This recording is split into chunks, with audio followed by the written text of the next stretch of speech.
Télé 24 Live, votre réseau d'information.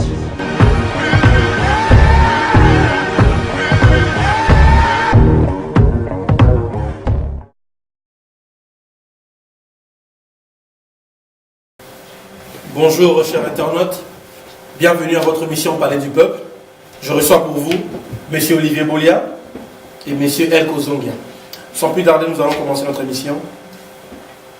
Qu'est-ce que vous en pensez de la révision constitutionnelle en RDC? Voilà, premièrement, je voudrais vous remercier, Maître Eric, pour cette invitation à cette édition de Palais du Peuple. La question est un peu brutale, mais s'il faut dire la vérité, les peuples congolais aujourd'hui, nous estimons, n'a pas besoin d'une révision constitutionnelle pour la simple raison que nous avions vu dans le passé des révisions constitutionnelles ont été faites juste pour adapter au désir, à la volonté d'une seule personne.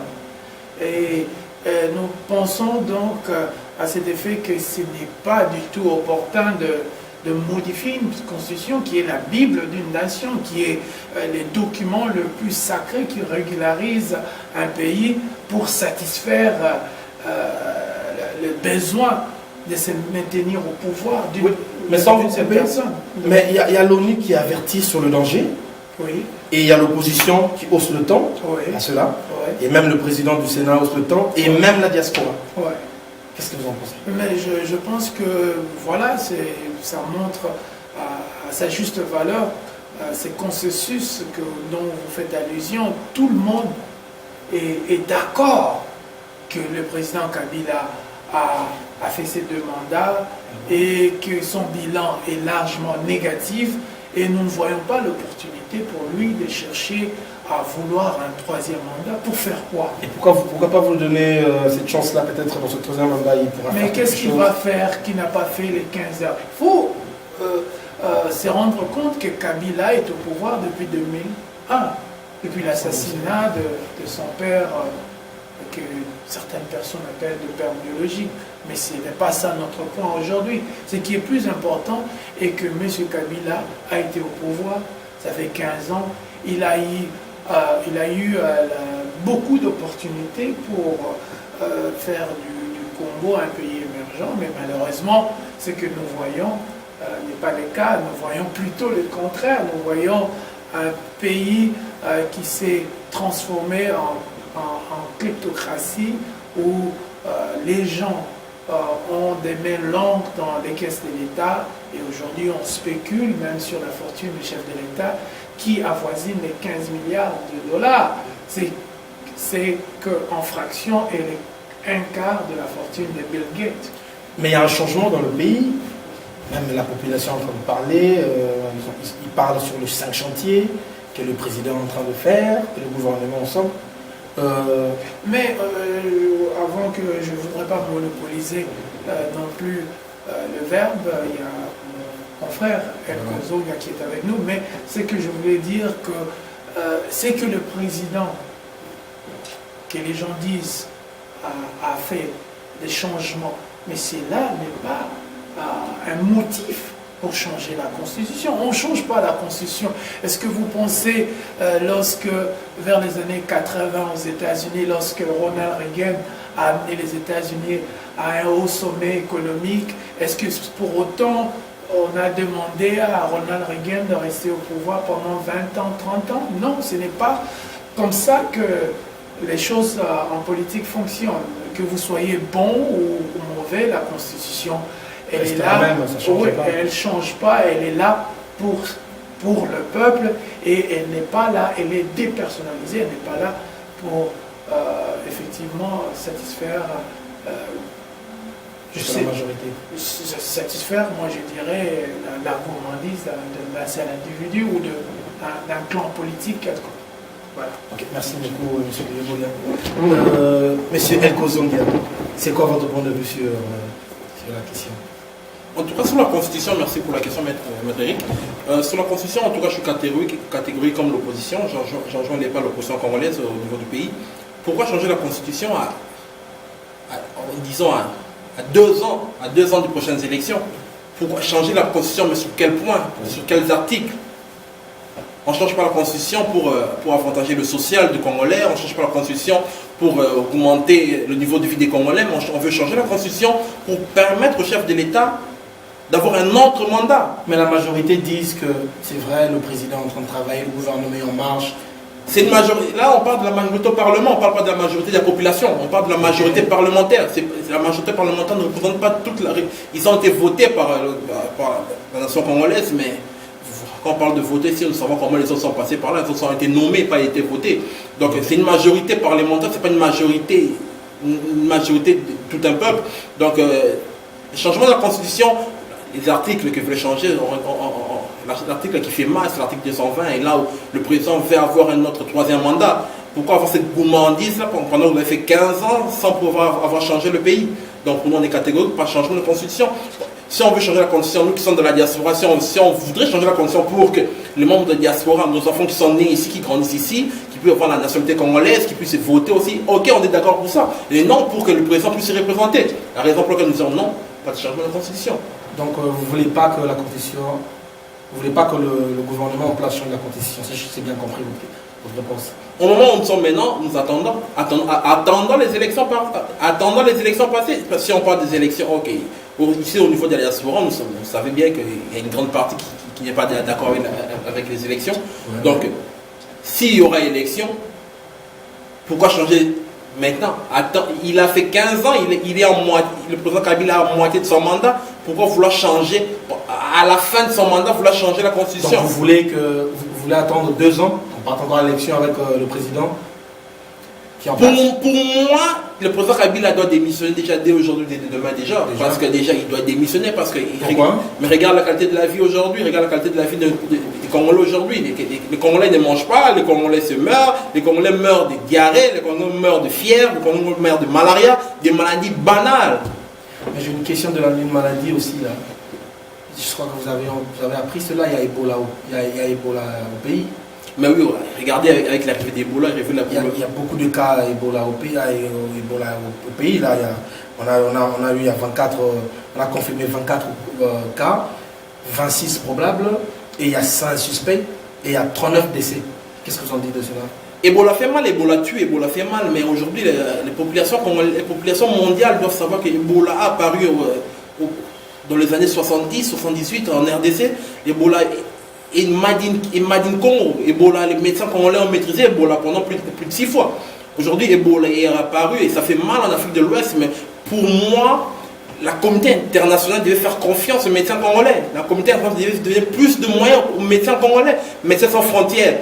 Les médecins sans frontières ne maîtrisent pas Ebola. Les médecins congolais ont montré leur capacité à maîtriser Ebola, mais jusqu'à aujourd'hui, regardez au Libéria, en Afrique de l'Ouest, Ebola n'est pas maîtrisé parce que ce sont les médecins venus de l'Europe qui veulent maîtriser Ebola, qui ont étudié Ebola dans des livres, qui n'ont jamais travaillé avec Ebola sur le terrain. Ebola, les médecins congolais ont maîtrisé Ebola. Les médecins congolais ont mis Ebola hors d'état de nuit pendant plus de 6 fois de nos frontières congolaises. Donc, pour moi, Ebola, ça fait mal, Ebola tue. Au niveau de l'Équateur, Ebola est maîtrisé. Ebola n'arrive pas à passer l'Équateur pour arriver dans les grandes capitales, dans les grandes villes congolaises. Donc, vous voyez que les médecins congolais sont quand même forts. Donc, Ebola tue, Ebola fait mal, on n'en parle pas assez. Et pourquoi on n'en parle pas assez? Mais là, au niveau des médias, c'est accentué qu'Ebola fait tout.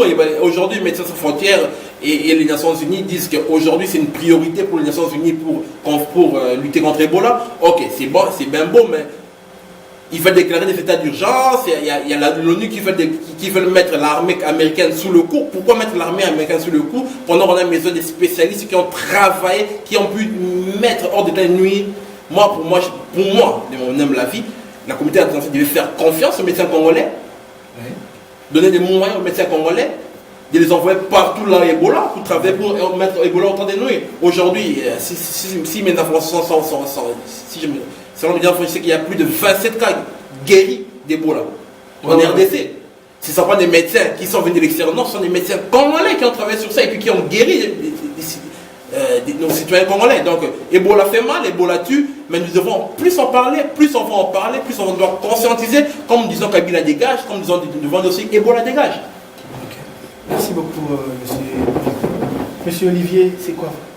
Qu'est-ce que vous pouvez rajouter sur ce point-là, Degola?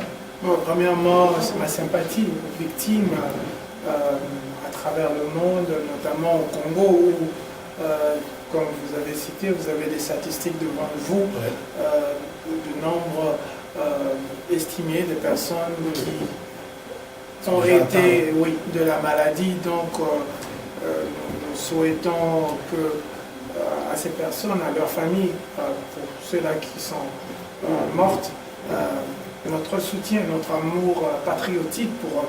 Mais ce qui est plus important pour nous, c'est toujours cette espèce de manque de respect qui vient par rapport à notre pays. Mais c'est pourquoi?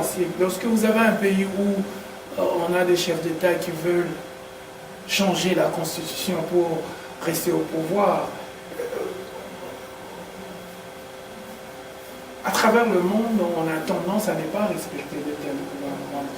Et ça, c'est un peu pour ajouter à ce que mon confrère El Kozonga vient de dire. Donc, ce manque de respect n'est pas accidentel, c'est dû au fait que nous sommes un pays qui est désorganisé, avec un leadership qui n'est pas à la hauteur, qui n'a pas de vision et qui est sans réel projet de société. Tout ça pousse nos partenaires internationaux à nous regarder comme des enfants, comme des États enfants qui ont toujours besoin de guides, d'assistance et pourquoi pas d'injonctions dans la gestion même du pays. Donc voilà, donc pour dire que en grosso modo, donc la sympathie va vers les populations atteintes ou les populations à risque que nous devons continuer à vulgariser, à veiller afin que cette maladie ne se propage pas et s'arrête là où elle a été répertoriée. Et voilà. Merci beaucoup. La confirmation des soldats burundais en RDC, plus précisément au sud Kivu, à Uvira, parce que le porte-parole de l'armée burundaise, le colonel Gaspard Paratuza, confirme la présence des soldats burundais au Congo. Voilà, mais ce que je veux dire premièrement, c'est toujours le coup de gueule contre le gouvernement du Congo qui a toujours tendance à nier les informations officielles qui proviennent ou qui viennent des institutions sérieuses ou des gouvernements des pays limitrophes. Combien de fois nous avons entendu qu'il y avait des militaires angolais à Kayemba et nous avons vu le même gouvernement être en Excusez-moi de vous interrompre, parce que le porte-parole du gouvernement, M. Lamar Mende, avait nié cela. Mais ce n'est pas pour la première fois que M. Mende se livre... Tandis que l'ONU confirme aussi qu'il y a la présence des soldats burundais. Une fois de plus, ce n'est pas la première fois que M. Mende se livre à des exercices mensongers de ce genre. Nous avons vu combien de fois Mende dire quelque chose et l'a nié 20 minutes, 2 jours plus tard. Donc, voilà, donc c'est justement la mythomanie politique de ce gouvernement, justement que le peuple congolais n'a pas besoin. Et vraiment, c'est triste que nos frontières continuent à être d'une facilité de pénétration jamais vue. On dirait que, bon, il est clair que notre pays continue à être un pays de non-droit. N'importe qui peut avoir accès à notre territoire, à nos ressources, sans que l'État congolais puisse émettre même un son de condamnation. C'est ce qui est grave, surtout au niveau de la diaspora, nous trouvons inacceptable et surtout incompréhensible qu'un État qui ne dit rien face à des événements d'une gravité. Et l'armée congolaise, elle est où? L'armée congolaise, c'est une armée, c'est une milice qui fonctionne comme une armée, mais c'est une milice qui travaille pour le maintien au pouvoir de Joseph Kabila. Donc vous voyez, de telles milices ne peuvent pas, n'ont pas de militaires qui sont prêts capables vraiment à combattre. Non, non, pas à combattre, mais à donner leur vie, parce qu'il s'agit d'un régime individuel. Tout est pour Kabila. Tout ce qui se passe au Congo, c'est pour Kabila. Ce n'est pas pour toi, ce n'est pas pour moi, ce n'est pas pour la maman qui fait ses beignets dans le marché central. Ce n'est pas pour cette femme qui est violée à Bukavu. Ce n'est pas non plus pour cette victime d'Ebola à Burundi, je ne sais pas, à l'Équateur. Oui. Donc, les régimes travaillent pour une seule personne. Ce n'est que normal que ces militaires soient sous, n'est pas la motivation nécessaire pour aller donner leur vie pour un monsieur, pas pour la République. Ok, merci beaucoup. Monsieur Olivier Elko Zonga, qu'est-ce que vous en dites?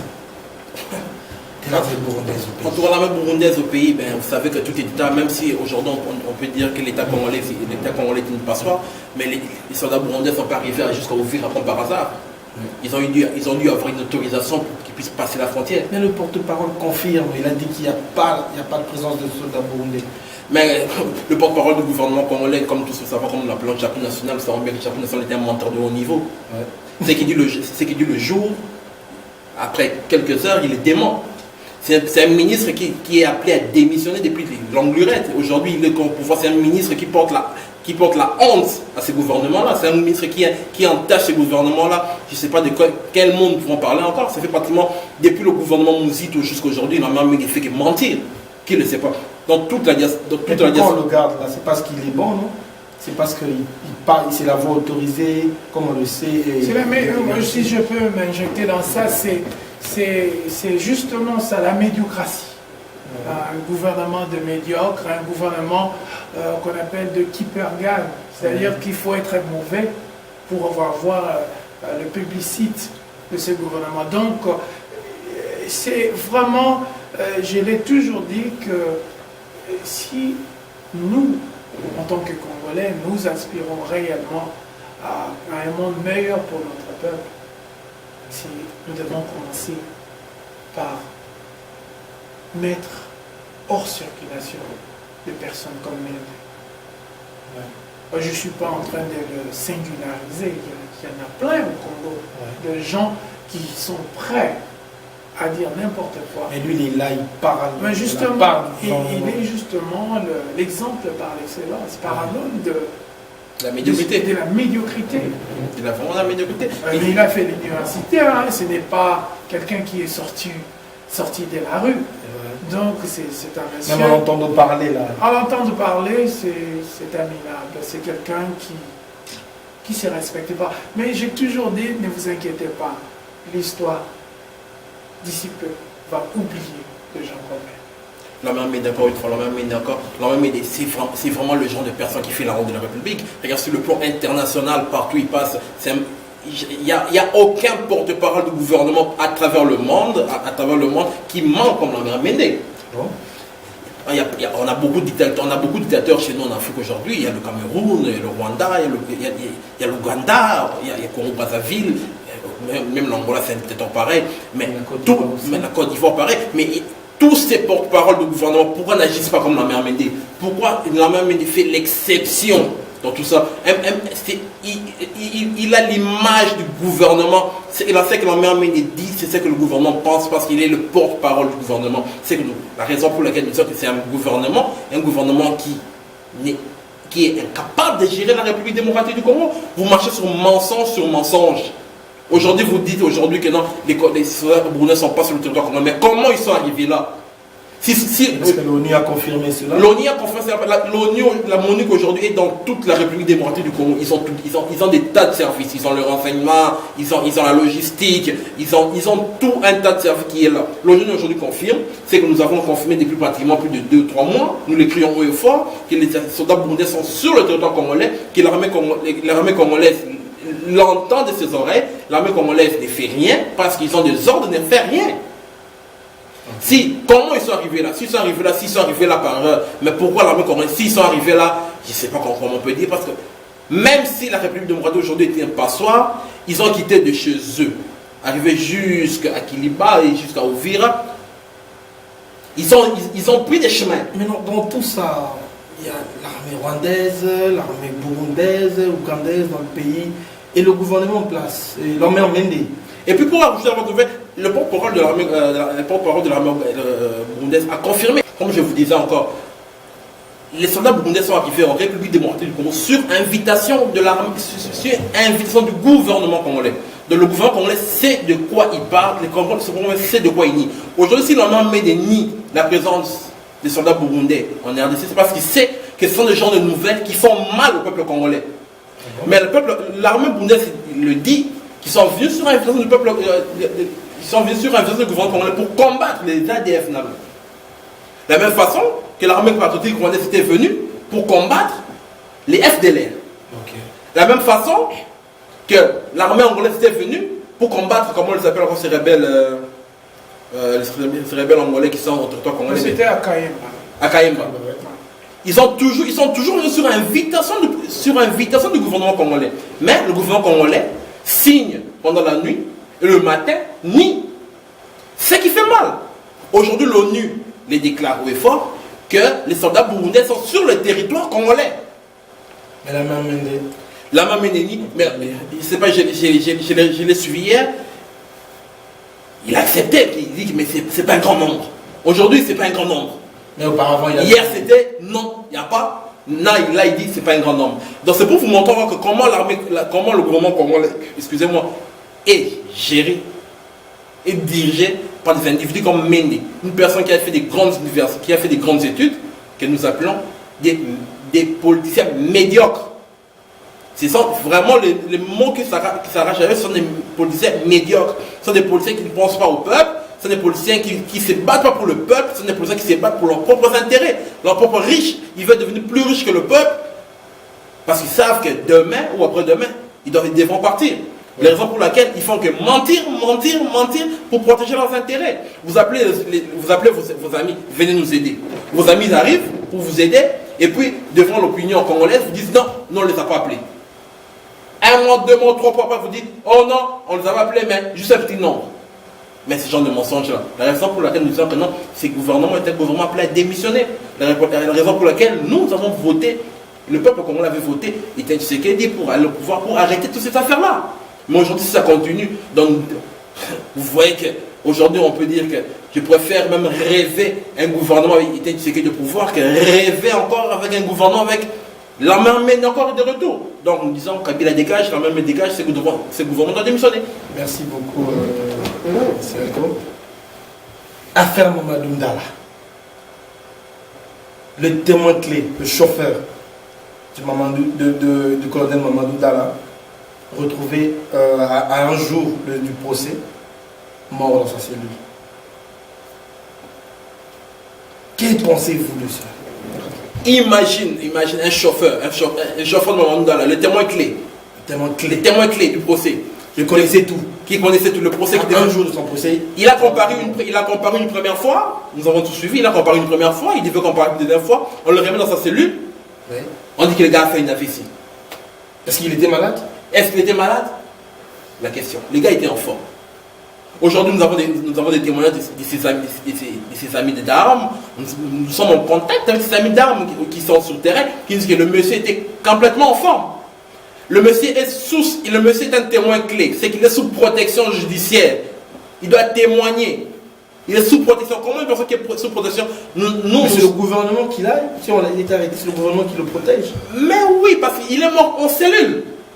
Il n'est pas mort en cellule à Brazzaville ou en Angola ou à Yaoundé. Non, il est mort sur le territoire congolais en cellule. On dit qu'il a fait une crise d'AVC. Vous voyez, Mamadou Ndala est mort. Vous savez comment Mamadou Ndala est mort? Nous savons comment Mamadou Ndala est mort. Il a été assassiné. Ouais.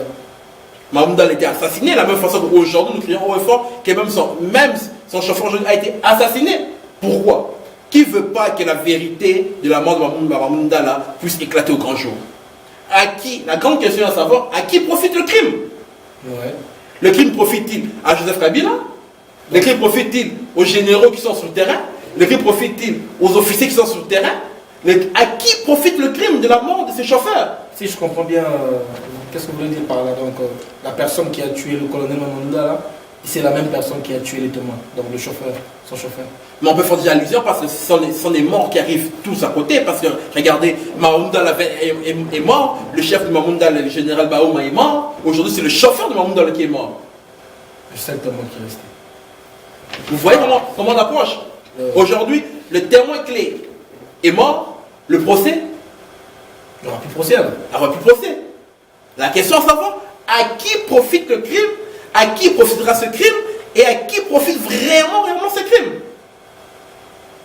C'est qu'aujourd'hui, étant donné que le témoin clé est mort, donc nous pouvons dire au revoir au procès.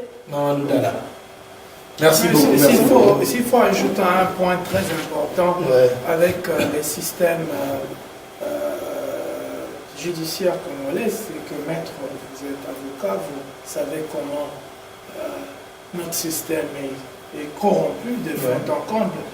Depuis 2001, depuis l'assassinat de Laurent Désiré Kabila, quel procès politique a su trouver des conclusions justes où nous avons eu une instruction correcte, des débats corrects et une sentence correcte? Il n'y a pas eu. Aujourd'hui, nous avons des gars comme Captain qui est en prison. Et il y a même des voix qui se sont levées pour dire que, oui, il y a des allégations que certains pays auraient été impliqués dans l'assassinat de Laurent Désiré Kabila. Ah bon? Que ferait une justice normale? Quand je parle d'une justice normale, c'est-à-dire la justice du Canada, des États-Unis, de la France, de l'Afrique du Sud. Lorsque on vient vous dire que voilà, le monsieur que vous avez en prison, alors que vous avez un monsieur emprisonné, ça fait presque 15-20 ans, il y a deux voix qui s'élèvent pour dire que non, voilà, il y a une autre piste pour trouver les vrais assassins. Et mais jusque-là, la justice congolaise se tue. Mais qu'est-ce que nous voyons? Au contraire, là, toujours dans cette espèce de médiocrité, on peut mettre des gens en prison pour avoir...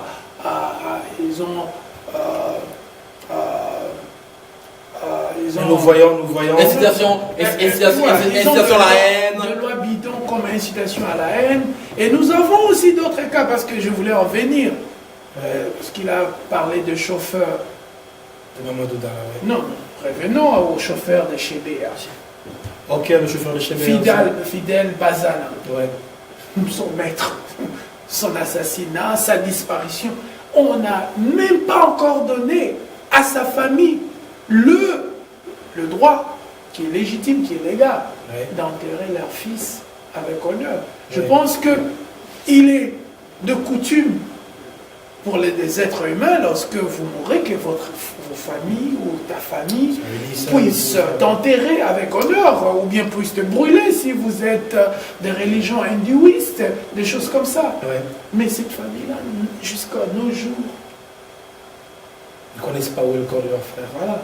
Donc nous avons une justice qui fonctionne comme ça fait des années, qui joue, comme je l'ai dit, au keeper gagne. Ce sont les victimes qui sont en prison, les agresseurs sont libres. Voilà, donc c'est les paradoxes congolais.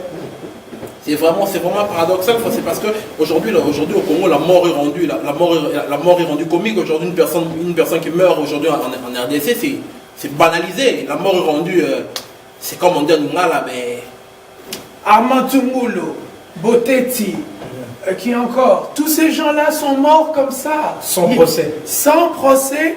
Et comme dans le cas de Tungulu, nous avons vu des photos qui ont été prises de son corps moribond et tout ça, qui montraient très clairement qu'il a été victime de violences avant sa mort. Mais on parle de suicide. Encore de suicide. Mais voilà, donc et puis, pour ne pas couper la parole, parce qu'il ne faut pas oublier qu'aujourd'hui... Comprenez, j'ai vous deux analystes ici. Parce qu'il ne faut pas oublier qu'aujourd'hui, nous célébrons aujourd'hui en mémoire à notre héros national Armand Tungulu qui est mort. C'est dans ce mois-ci que notre héros national, à 4e année, nous pensons à lui, notre héros national Armand Tungulu, père son âme. La famille nous sont toujours La famille entourée, nous sommes avec vous, on est vraiment d'accord avec vous. La famille Amantungulo, la famille de notre papa Chebea, Fidel Manzana, la famille de tous les morts congolais, tous ceux que la justice congolaise a oubliés. Parce que la justice congolaise a oublié beaucoup de nos morts. Aujourd'hui, n'oubliez pas les cas de ce qui s'est passé les mois passés à l'OZRT, comment ça s'appelle, la RTNC, les nombres de morts qui sont morts. Vous voyez comment les morts ont été exposés comme ça, vainement. Tous ces morts qui étaient là, tous ne sont pas coupables. Mais on piétine le corps, il n'y a aucun respect pour la vie humaine aujourd'hui au Congo. Il n'y a aucun respect. La personne est morte, on les laisse là. Et on a tué les gens qui n'étaient pas armés. Les gens qui n'étaient pas armés, qui étaient... Est-ce que les militaires pouvaient bien leur... Ils étaient armés de bâtons. En bas, il y avait la garde républicaine. Il y a des gens qui sont morts. Ils ont attaqué la maison Moukoumbila surarmés. À l'intérieur, c'était pas armé. Ils ont tué. Aujourd'hui, en RDC, la mort est banalisée. Aujourd'hui, il n'y a aucun respect pour la vie humaine. Mais qui incarne ce pouvoir-là? Qui incarne ce pouvoir-là? Mais c'est Joseph Kabila Kabange, président de la République démocratique du Congo. Alors, à qui? Aujourd'hui, quand nous disons Kabila dégage, c'est pas pour rien qu'on dise Kabila dégage. Combien de morts nous devons subir encore en RDC? Combien de dignes fils de la République devront encore mourir? Toutes les marches qui ont été faites en République démocratique du Congo, toutes sont toujours saccagées. Soit quand on dit oui, à part la marche qui est la dernière marche qui a été organisée par l'autre monsieur que je n'aime pas personnellement, qui n'a aucun dégât parce que c'est leur homme, ils n'ont pas attaqué personne de mouvement parce que ils n'ont pas attaqué. Mais vous savez bien de qui je parle de Vital Kamerhe. Il a organisé une marche dont vous avez vu que la police n'a pas agi. Pourquoi dans d'autres marches la police agit? À sa marche la police n'agit pas. On disperse tout le monde, on disperse les gens quand il s'agit d'autres personnes. Quand il s'agit de notre papa Tshisekedi, il y a toujours la police qui intervient. Il y a une question sur cela. Non mais avant, laisse-moi parachever Maître Eric sur ce point. C'est là même la finalité des choses. Lorsque nous entendons maintenant les gens se demander pourquoi nous faisons ce que nous faisons. Pourquoi nous revendiquons, pourquoi nous condamnons, pourquoi nous ne sommes pas d'accord avec les agissements de ces régimes. Pourquoi? Et ça nous fait mal lorsque les gens pensent que nous faisons cela pour l'argent, pour les honneurs, pour tout ce qu'ils peuvent s'imaginer. Non, c'est pas ça, Maître Eric. Nous faisons ça parce que nous regardons le plus petit de Congolais. Il a de la valeur à nos yeux. Même en chômage, même dans n'importe quel état, pour nous, un Congolais reste un Congolais. Qu'il soit handicapé, physique ou mental, ou n'importe quelle maladie. Parce qu'aujourd'hui, c'est un Congolais. Et il a droit au soutien de son régime. De la République. La République n'est pas pour des individus, c'est pour tout le monde. Mais le peuple congolais qui souffre dans son pays, il est maltraité chez lui. Il est maltraité chez lui, c'est pourquoi nous allons continuer à parler jusqu'à ce que cette situation se transforme en une situation positive. Nous ne cesserons jamais ce travail aussi longtemps que nous avons des individus qui pensent que cette République est une propriété privée.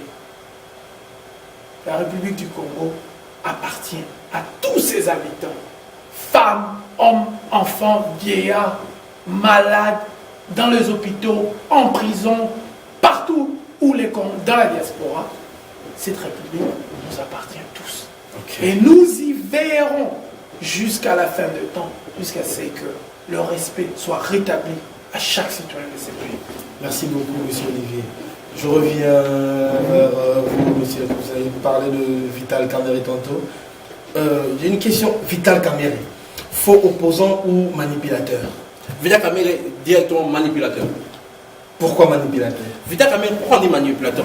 Tu sais que ici au Canada, il y a une grande frange de soutien des personnes qui invitent Vital Kamerhe, ou dont moi, eux, c'est toujours le clash, passe au niveau des débats, parce que nous sommes ouverts au débat. Par d'autres personnes qui disent que non, vous aimez pas le débat, vous n'êtes pas là, mais il y a plusieurs fois, nous avons invité les membres de l'INC à venir débattre avec nous, mais ils sont toujours catégoriques, ils ne veulent pas débattre. Et puis ils vont dire que c'est non, on est ouvert au débat, nous voulons mettre sur la table. Comment ça ils n'aiment pas? Parce que Vital Kamerhe c'est l'opposant direct là. Non, c'est chaud aussi au pays. Non, c'est pas l'opposant direct à M. Joseph Kabila, en vous disant que Vital Kamerhe c'est l'ami particulier de Joseph Kabila Kabange, oui, mais pas l'opposant direct à Joseph Kabila. Comment vous dites que c'est l'ami? Mais à titre d'exemple, parce que beaucoup de personnes oublient, parce que revenons en 2011, pendant les élections en 2011, pendant que le leader Maximo était en tête. Vous parlez de M. Etienne Tshisekedi? Mais je parle de son excellence M. Etienne Tshisekedi, pendant qu'il était en tête. Oui. Pendant qu'il était la tête du train, pendant une majorité de l'opposition était derrière lui. Qui a fait M. Vital Kamerhe? Pourquoi M. Vital Kamerhe ne s'est pas placé derrière M. Etienne Tshisekedi? Pourquoi M. Vital Kamerhe a voulu partir lui-même en tête? N'est-ce pas pour diviser l'opposition? N'est-ce pas pour diviser les voix? Parce qu'il voulait le pouvoir. Mais il s'est dit qu'il pouvait aussi gérer le pays. Non, c'est pas parce qu'il voulait diriger le pays, c'est parce qu'il était venu à la rescousse de son ami personnel, M. Joseph Kabila Kabange. C'est ça qu'il a fait. Aujourd'hui, il est bien. Combien de fois avez-vous entendu que M. Vital Kamerhe a été emmerdé par M. Joseph Kabila? On a vu quand il était allé faire sa propagande au niveau de l'Est du pays. N'est-ce pas un scénario? Mais il y a eu la police qui a saccagé, qui a dispersé. N'est-ce pas un scénario? C'est même le coup de... Pour nous, les vraies forces politiques, nous savons que Vital Kamerhe est un faux opposant. Pourquoi Vital Kamerhe n'arrive pas à mettre autour de lui une grande majorité de l'opposition? Les mondes qui sont autour de Vital Kamerhe, le monde qui travaille avec Vital Kamerhe, le savent bien qui est Vital Kamerhe. Comme on dit en politique, il n'y a pas d'amis, il n'y a que des intérêts. Ils savent, quand ils se débarrasseront, ils vont se débarrasser de Vital Kamerhe. Aujourd'hui, Vital Kamerhe a été une épine en 2006. Oui. Il a été une épine en 2011. Et puis en 2016, je ne sais pas s'il serait là, mais je pense qu'en 2016, qu'il va se rétracter. Pour en 2016, s'il pense à 2016, il doit d'abord se rétracter. Parce que Vital Kamerhe, il a beaucoup de choses que nous ne comprenons pas. Vital Kamerhe a beaucoup de choses que nous ne comprenons pas. Il a été président de l'Assemblée nationale. Oui, il a été président du pays aussi. Oh, non. Il a quand même bien géré l'Assemblée ou pas? Vital Kamerhe, bien géré l'Assemblée. Oui. Vital Kamerhe a été à la base pendant le crime de Boudia Congo, au Bas-Congo. Oui. C'était Vital Kamerhe qui était au Parlement. Combien de fois Vital Kamerhe a mis ces questions-là au huis clos? Combien Vital Kamerhe a bloqué ces questions-là sur le crime qui s'est passé au Bas-Congo? Vital Kamerhe s'est enrichi avec quoi, Vital Kamerhe? Aujourd'hui, il est à l'aise, il passe partout. Aujourd'hui, nous voyons notre papa Diomé Nongal en prison pour avoir contesté Joseph Kabila. Pourquoi on n'arrête pas Vital Kamerhe? Pourquoi Vital Kamerhe n'est pas dérangé? Parce qu'on l'a vu, pendant qu'il voulait faire sa caravane de la paix, il y a les soldats en l'intérieur de voyage, tout ça c'est des troubadours pour nous. Tout ça pour nous, Vital Kamerhe est l'ami personnel de Joseph Kabila Kabange, et puis il le sait bien. Pour nous, oui. Vital Kamerhe passe pas. Aujourd'hui, Vital Kamerhe, je vais vous lancer une anecdote. Beaucoup de personnes pensent que... Il y a une question qui a été lancée à Vital Kamerhe de la part de M. Noring Manda. On a demandé son arbre généalogique. Moi, je peux donner mon arbre généalogique, moi. Oui. Et lui, il n'a pas donné jusque-là? Mais jusque-là, il n'arrive pas à donner. Pourquoi M. Vital Kamerhe n'arrive pas à répondre à M. Noring Manda? Pourquoi? Il va répondre, il prend son temps, il va répondre. Il ne prend pas son temps, c'est parce qu'il a peur. Ah bon? C'est parce qu'il sait que la question qui a été lancée, si je me souviens, M. Noring Manda a posé cette question, ça fait pratiquement maintenant, nous allons le 6-7 mois, pratiquement une année. On a demandé son arbre généalogique. Qui sont tes parents? Qui sont tes grands-parents? Explique-nous. Tu veux aspirer à devenir président de la République? Dis-nous d'où tu viens. Qui tu es. Mais c'est un Congolais, dis-moi. Moi, je peux te dire de quelle famille je viens. Je peux te dire le nom de mon grand-père. Je peux te dire le nom de mon arrière-grand-père. Je pense qu'il a déjà fait ça, non? Il a fait ça, qu'il puisse le présenter. Comme il puisse le présenter sur un gros tableau. Qu'il puisse le mettre sur un grand mur. Comme il parle bien, comme il sait s'exprimer, alors qu'il puisse bien se le présenter. Jusqu'à là, on ne sait pas. Jusqu'à aujourd'hui, son nationalité est douteuse, parce qu'aujourd'hui, nous savons maintenant pourquoi Vital Kamerhe réagit de la sorte, parce qu'apparemment, dans son sang, il a le sang du mensonge, il a le sang du malheur en lui. Et puis aujourd'hui, il passe à la télé, il parle bien, Attention à ceux qui écoutent Vital Kamerhe, c'est pour nous, Vital Kamerhe est le manipulateur. Aujourd'hui, en diaspora, toute la diaspora confondue, combattants, patriotes,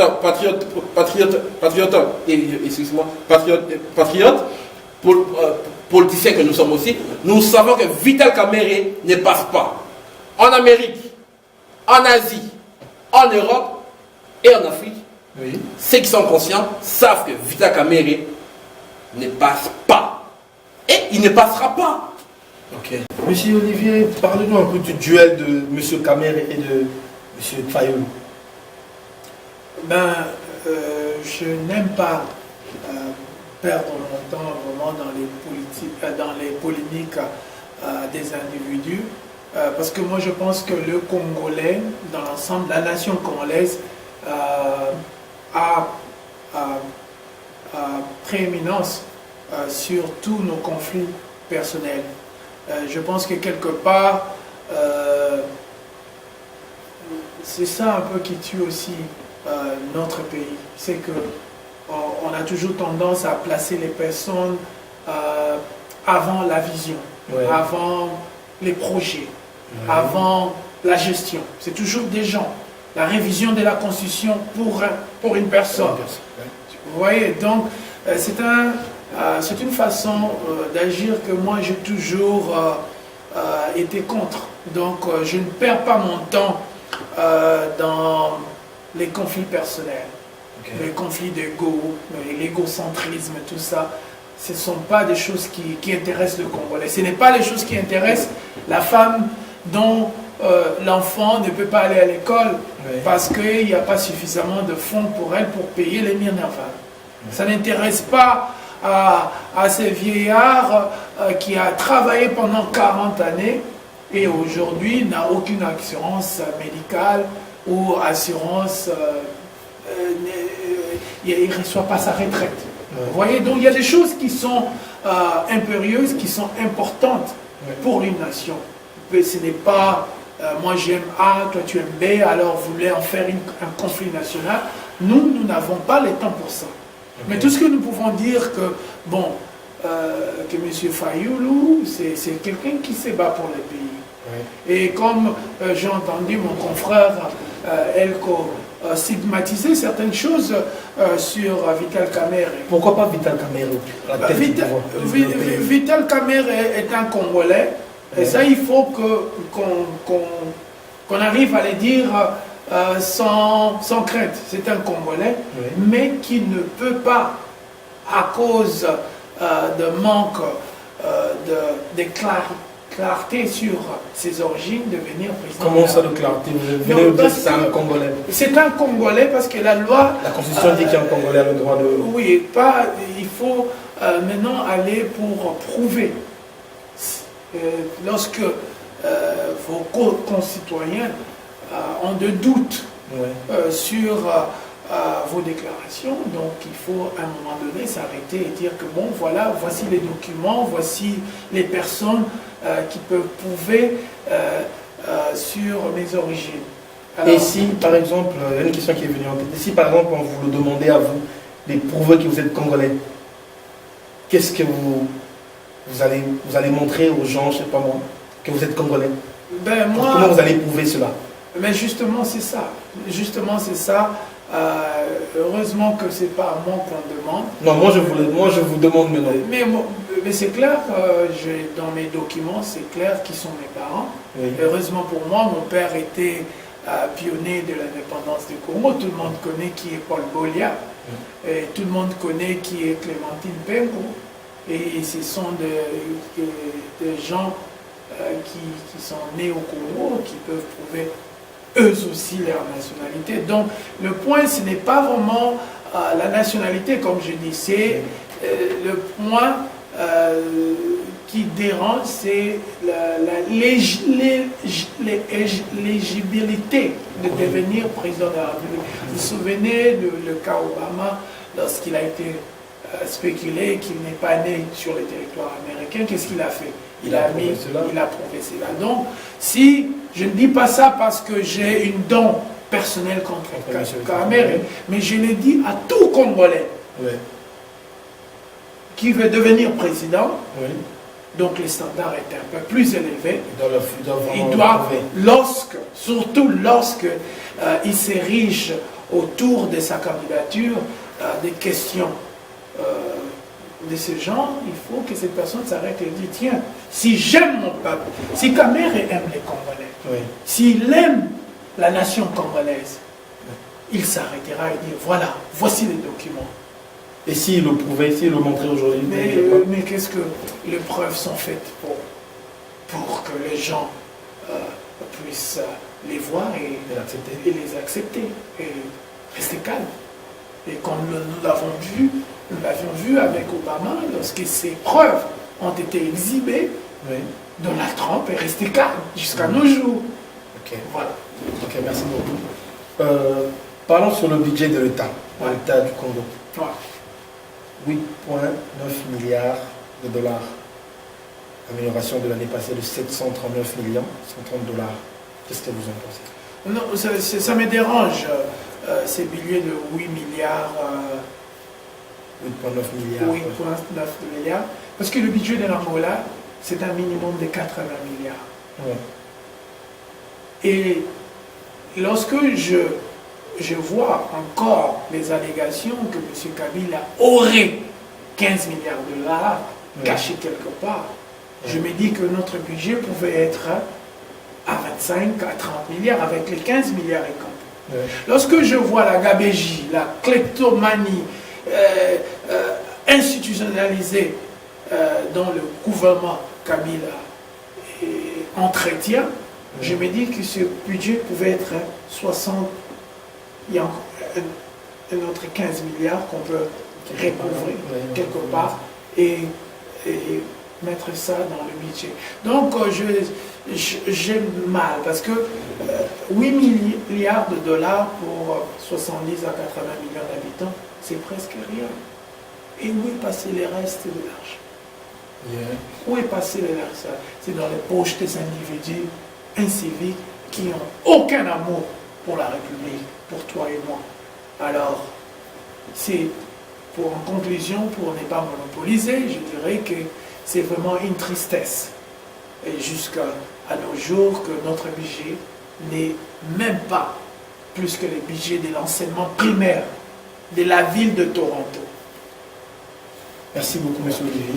Nous arrivons presque à la fin de notre émission. Monsieur Elko, j'ai une question pour vous.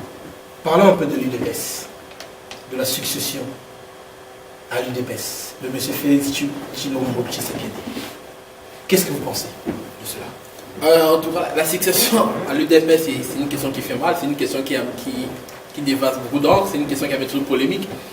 Ben, on doit en parler, on doit parler. Je ne suis pas membre de l'UDPS, il y a beaucoup de personnes qui vont dire que tu n'as pas le droit de parler de l'UDPS, mais comme nous disons toujours aujourd'hui, l'UDPS, il y a une personne qui est de l'UDPS qui est pour nous aujourd'hui un monument, une personne qui fait plus, une personne qui appartient pas seulement à l'UDPS, que nous citons son excellence M. Tshisekedi Lumumba. Aujourd'hui, nous parlons de la succession à l'UDPS parce que nous tous nous demandons est-ce que s'il y a élection en 2016, qui sera le candidat de l'UDPS? S'il y aura élection, c'est clair, c'est M. Félix Tshisekedi.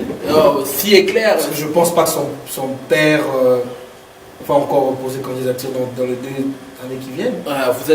Quand on dit que vous êtes maître, vous êtes juriste, vous savez bien qu'avec l'âge qui habite, avec l'âge de son excellence aussi, mais nous savons que c'est clair, il y a une vision, nous voyons les déplacements de M. Félix Tshilombo Tshisekedi, nous voyons qu'il y a quelque chose qui se passe, il y a quelque chose qui se prépare, il y a quelque chose qui est caché derrière l'UDPS.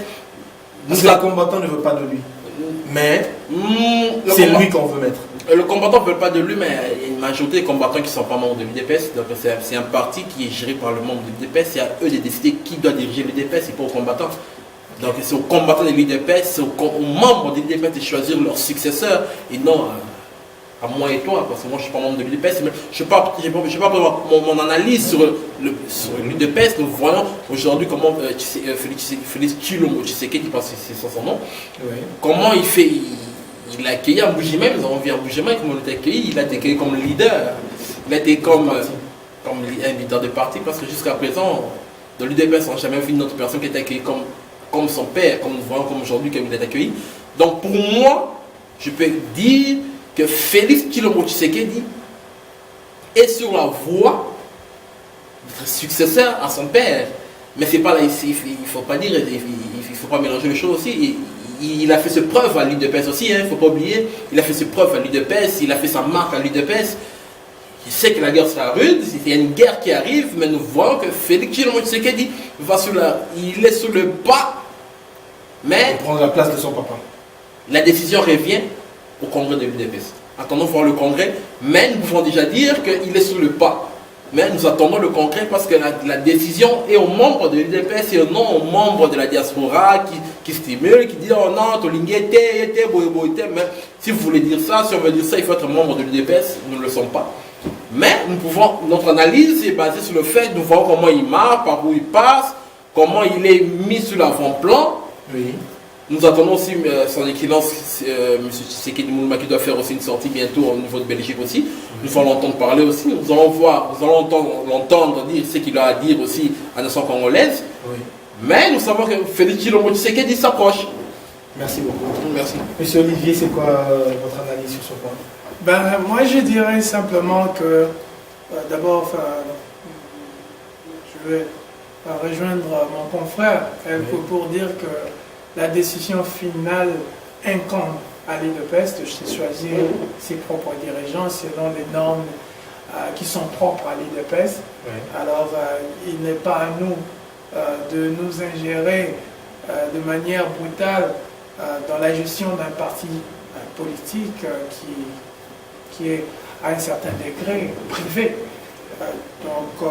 Mais pour dire clairement, moi j'étais parmi les premières personnes qui ont déjà vu cela venir parce que, encore une fois, je vais rejoindre Elko pour dire que Félix Tshisekedi, c'est quand même pas quelqu'un qui a commencé ses activités politiques aujourd'hui, c'est quelqu'un quand même qu'on peut dire d'une certaine manière qui est chevronné.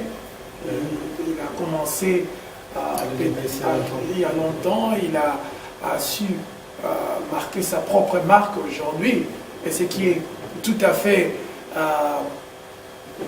incompris parfois par les combattants qui sont habitués à un Tshisekedi radical, un Tshisekedi éternel, la politique de la chaise vide, non et non.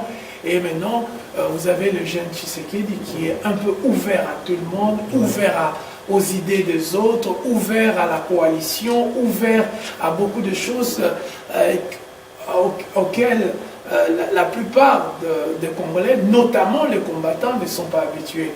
C'est pourquoi nous voyons très clairement que des accusations, des spéculations, des choses sur sa personne, des accusations bien sûr d'alliance, notamment avec Vital Kamerhe, que une certaine diaspora continue à considérer comme quelqu'un qui n'a pas prouvé sa nationalité. Alors voilà, donc ce sont des positions comme ça dans lesquelles Tshisekedi Félix se trouve, mais à mon humble avis, je pense qu'aujourd'hui, nous pouvons le dire sans crainte qu'il a la hauteur, il a le calibre pour diriger, pour prendre le leadership et de l'UDPS et même du Congo, si il serait voté d'une manière ou d'autre. Donc, en tant que quelqu'un qui supporte en général les personnes qui donnent leur vie pour le Congo, leur vie pour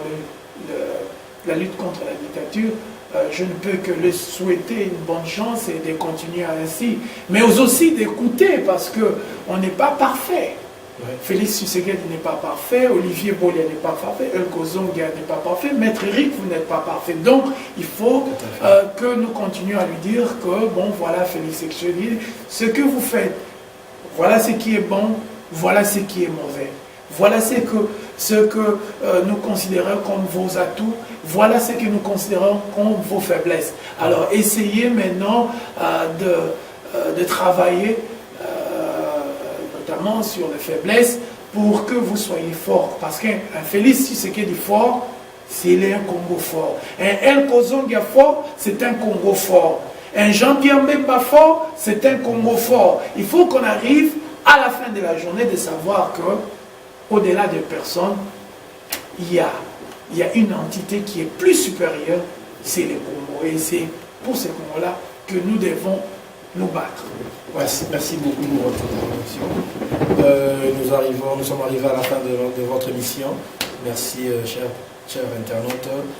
Vous avez bien suivi votre émission Parler du peuple. Merci beaucoup à mes invités, M. Elko Zongia. Merci à toi, Merci beaucoup, Olivier Bolia, de votre invitation. On se retrouve prochainement dans une autre émission. Merci beaucoup. Bye.